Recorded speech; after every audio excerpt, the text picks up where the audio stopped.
Now we are going to start the chapter that is organic chemistry. Our title is, you can look, this is hydroxy compound. अच्छा, ये जो hydroxy compound है, ये हम कहते हैं ओ एच कंटेनिंग कंपाउंड्स को।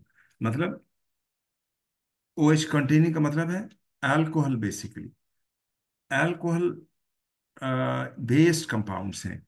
तो हाइड्रोक्सी कंपाउंड्स बेसिकली ये हैं आपके पास के ओ एच कंटेनिंग। तो ये ओ एच कंटेनिंग कंपाउंड हैं जो कि हम डिस्कस करेंगे।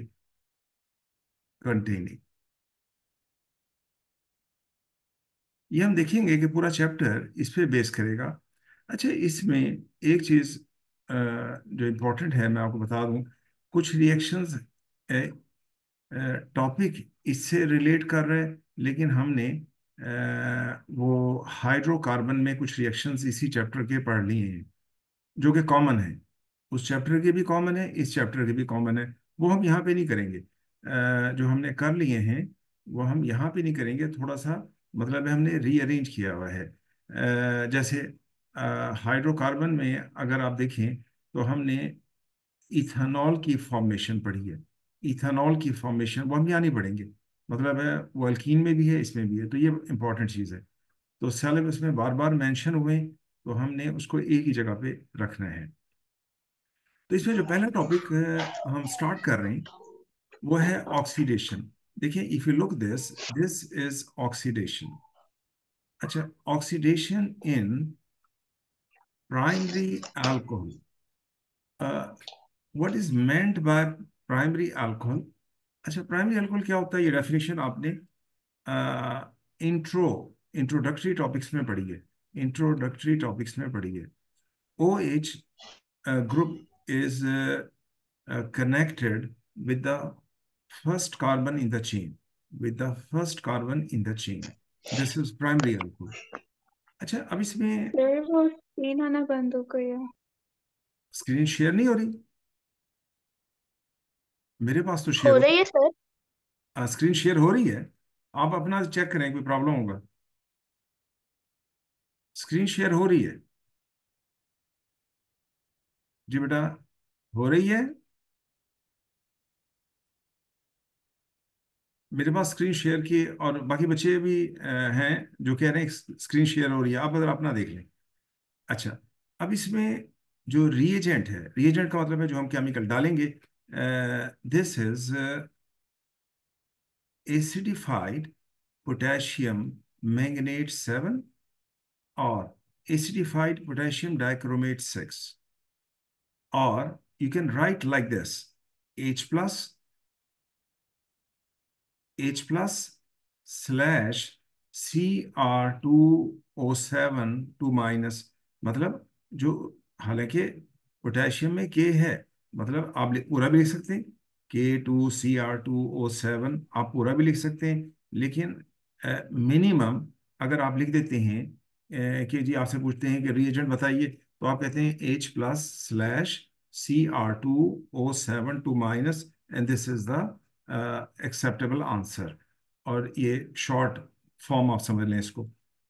और जो एसिडिफाइड पोटेशियम मैग्नेट 7 है, इसको हम H+, ये MnO4, ये छोटा सा मैंने मेंशन किया, H+/MnO4-1, ये इस तरह से भी इसको लिख सकते हैं। ये मैं बाहर भी लिख देता हूँ। मतलब ये आपके पास H+, दिस इज, इसका मतलब होगा एसिड डाला हुआ है, /MnO4, MnO4-1। इसका मतलब क्या होगा, पोटेशियम मैग्नेट 7। तो फार्मूले की फॉर्म में आप ये भी लिख सकते हैं। This is the point. दोनों में से कोई भी डाल दें, ये एक्सेप्टेबल ऑप्शंस हैं। ये जो रिएक्शन हम पढ़ रहे हैं, ये असल में आपने ओ लेवल्स में पढ़ा हुआ है। ये ओ लेवल्स में पढ़ा हुआ है आपने। ये जो ऑर्गेनिक केमिस्ट्री है ना, उसमें आपने पढ़ा हुआ है। कंडीशन क्या है, हीट करें एंड डिस्टिल ऑफ करें। मतलब क्या, डिस्टिलेशन करेंगे। ये जो आपने, हम शुरू से पढ़ते आ रहे हैं, ओ लेवल्स में पढ़ा था सिंपल डिस्टिलेशन। तो मतलब है आप हीट करेंगे, फ्लास्क होगी, वेपर्स बनेंगे, उसको लाइव एक कंडेंसर के थ्रू अलग कर लेंगे। तो उसको हम लिखते हैं हीट एंड डिस्टिल ऑफ। मतलब क्या होगा? सिंपल डिस्टिलेशन आप करेंगे। This is the point.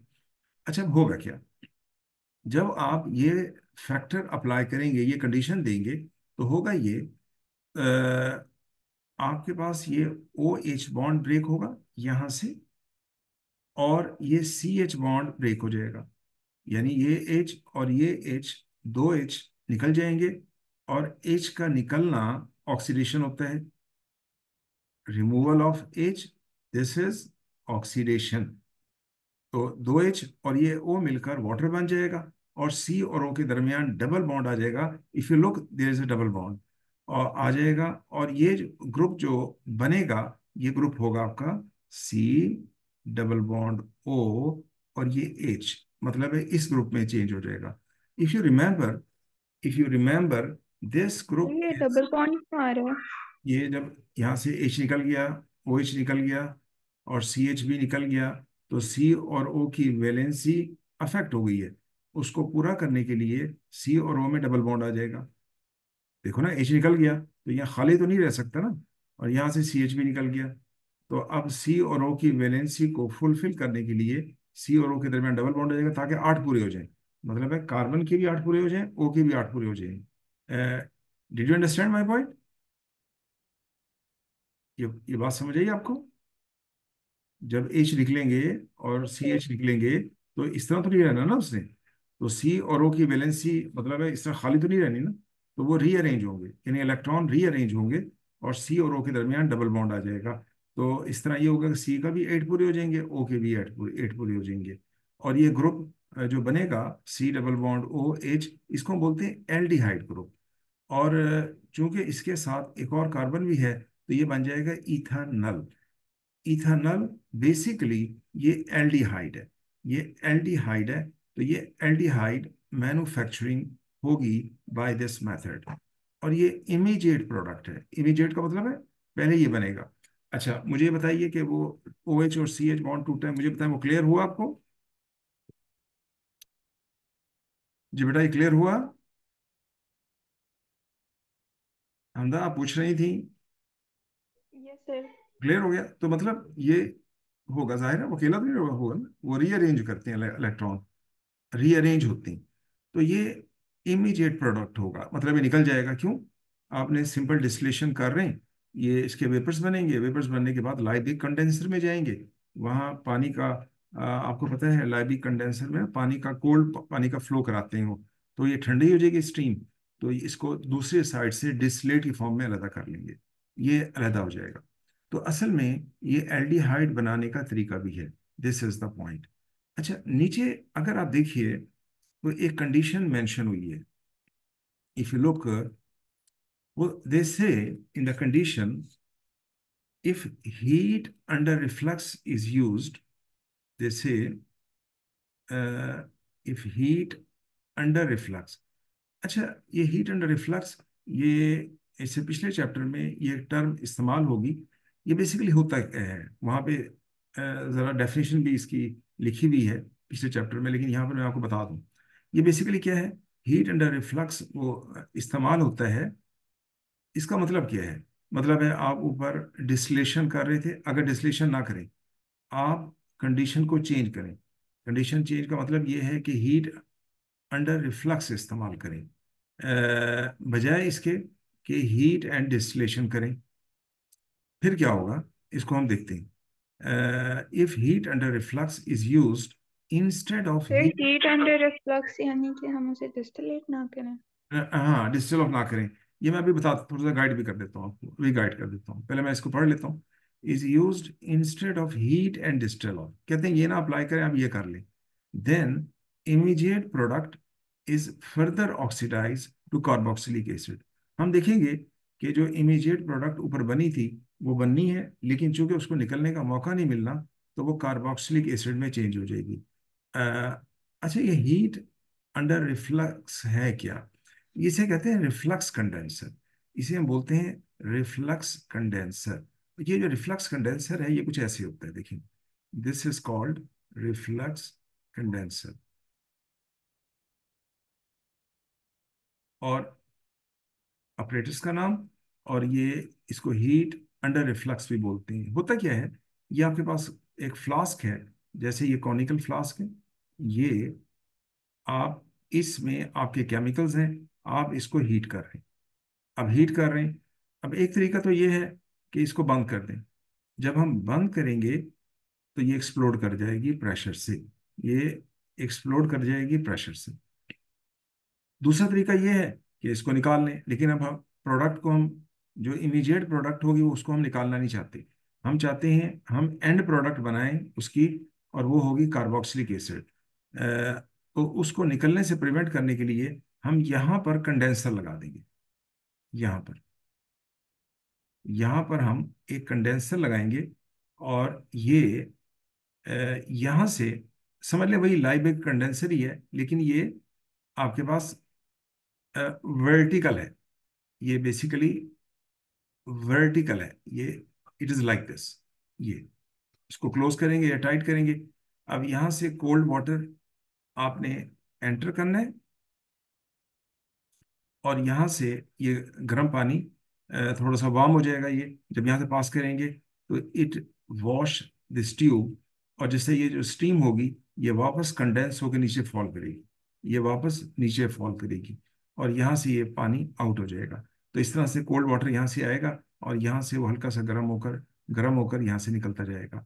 तो इस तरह से जलता जाएगा, और जो प्रोडक्ट इमीडिएट प्रोडक्ट बनी थी आपकी, और वो इमीडिएट प्रोडक्ट क्या थी, इथेनॉल, वो ऊपर जाएगी लेकिन नीचे दोबारा फॉल कर जाएगी कंडेंस होकर। तो इस तरह से ये प्रिवेंट करता है, आपके प्रोडक्ट्स को निकलने से, बाहर निकलने से बचाता है।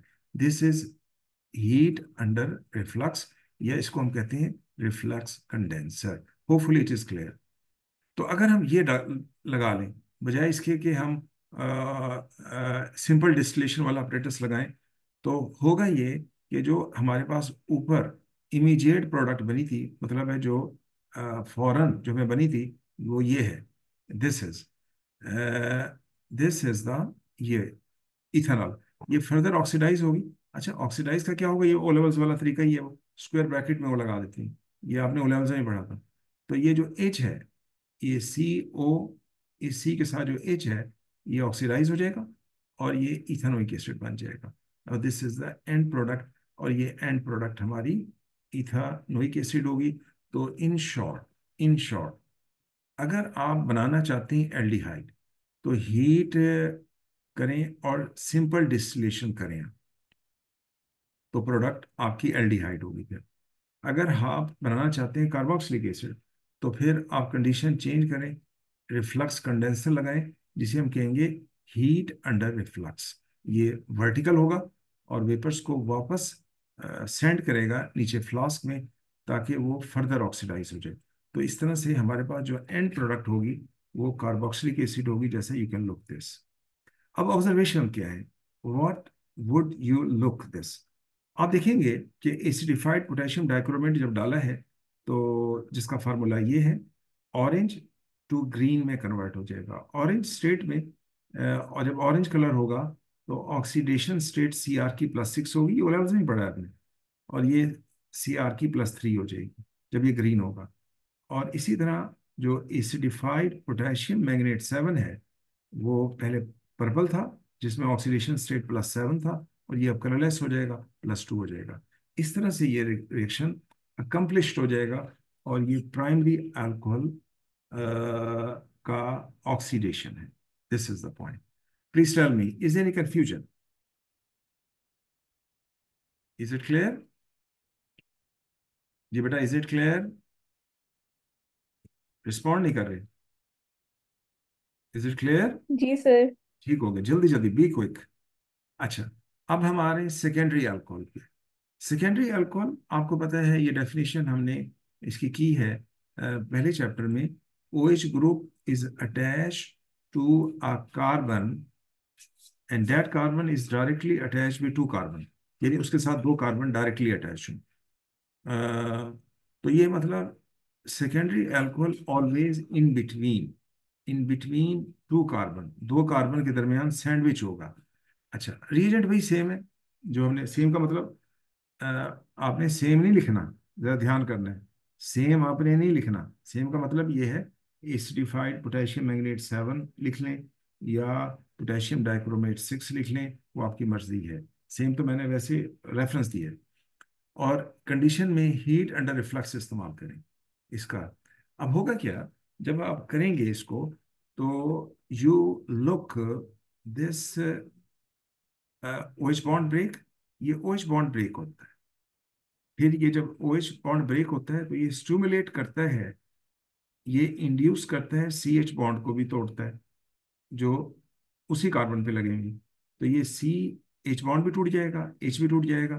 तो इसका मतलब है C और O की वैलेंसी तो अफेक्ट हो गई। उसको फुलफिल करने के लिए C और O में डबल बॉन्ड आ जाएगा, and you can look this C double bond O, और ये दो H और ये O मिलकर वाटर बना लेंगे। और C डबल O इधर भी अल्काइल है, इधर भी अल्काइल है, दोनों साइड पे अल्काइल बन गए, तो इट वुड बी कीटोन, और इसको कहेंगे प्रोपेनॉन। ये आपने पहले चैप्टर में इसका रेफरेंस हमने पढ़ा है। और दिस इज कीटोन, और ये कीटोन्स बनाने का तरीका भी है, ये कीटोन्स बनाने का तरीका भी है। और type of reaction is oxidation method to produce ketone. तो पहला जो था प्राइमरी अल्कोहल, वो एल्डिहाइड बनाने का तरीका भी है और कार्बोक्सिलिक एसिड बनाने का तरीका भी है। दूसरा जो है, जहाँ तक सेकेंडरी अल्कोहल का ताल्लुक है, तो वो कीटोन बनाने का तरीका है। This is the point. अब है टर्शियरी अल्कोहल। टर्शियरी अल्कोहल में इफ यू लुक दिस, इसमें OH जिस कार्बन के साथ अटैच है उसके साथ CH बॉन्ड नहीं है। ये जरा गौर से सुनना है। OH जिस कार्बन के साथ अटैच है, अगर आप देखिए OH इस कार्बन से अटैच है, इस कार्बन के साथ CH बॉन्ड तीनों साइड पे कहीं भी नहीं है। तो CH बॉन्ड का होना जरूरी है, CH बॉन्ड का होना जरूरी है। तो इसका मतलब ये है कि ये ऑक्सीडाइज, इसकी ऑक्सीडेशन नहीं होगी। इसलिए जो टर्शरी अल्कोहल होते हैं never oxidise, no oxidation as no CH bond attach to COH bond. तो this is tertiary alcohol remain as such, they are never oxidized. This is the third point. मुझे बताइए कोई कंफ्यूजन? सर CH बॉन्ड का होना क्यों जरूरी? CH क्योंकि उसने टूटना है, वो वीक बॉन्ड होता है। जब OH बॉन्ड टूटता है तो साथ CH बॉन्ड भी टूटता है। लेकिन चूंकि इसमें CH बॉन्ड नहीं है, तो वो जाहिर है CC बॉन्ड नहीं टूटेगा। अंडरस्टैंड? जी, इज इट क्लियर? इसमें CH बॉन्ड नहीं है ना, पहले जितने भी थे उसमें CH बॉन्ड था। मतलब है जहां से OH लगा हुआ है उस कार्बन पे CH भी लगा हुआ है, लेकिन इसमें नहीं है। इसमें CH नहीं है तो ये यानी जो OH जिस कार्बन के साथ अटैच है उसके साथ तीन कार्बन है, तीन कार्बन है। CC बॉन्ड नहीं टूटता, CH बॉन्ड टूटता है, और वो उसी कार्बन पे लगना चाहिए जिससे OH है। तो चूंकि इसमें नहीं है तो इसलिए ये इसमें ऑक्सीडेशन नहीं होगी। अच्छा, is it clear? Is it clear? Yes sir. ठीक है। तो मतलब सिंपल, CH नहीं है, जाहिर है वो नहीं रिएक्शन करता। CC बॉन्ड मजबूत है, उसे तोड़ना पॉसिबल नहीं है।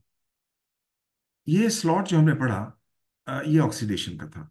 अब हम नेक्स्ट मेथड जो पढ़ रहे हैं, और जाहिर है जो प्रोडक्ट्स उसमें बनी वो भी मैंने आपको बता दूं। उसके बाद नेक्स्ट है preparation of hello alkyne from hydroxyl compound. यानी आप हेलो अल्कीन कैसे बना सकते हैं हाइड्रोक्सिल कंपाउंड से, यानी जो OH कंटेनिंग्स होते हैं, उससे हम कैसे बना सकते हैं। अच्छा, यहाँ तक मैं इसको स्टॉप कर रहा हूँ, आपने बेटा रीज्वाइन करना है, ठीक हो गया?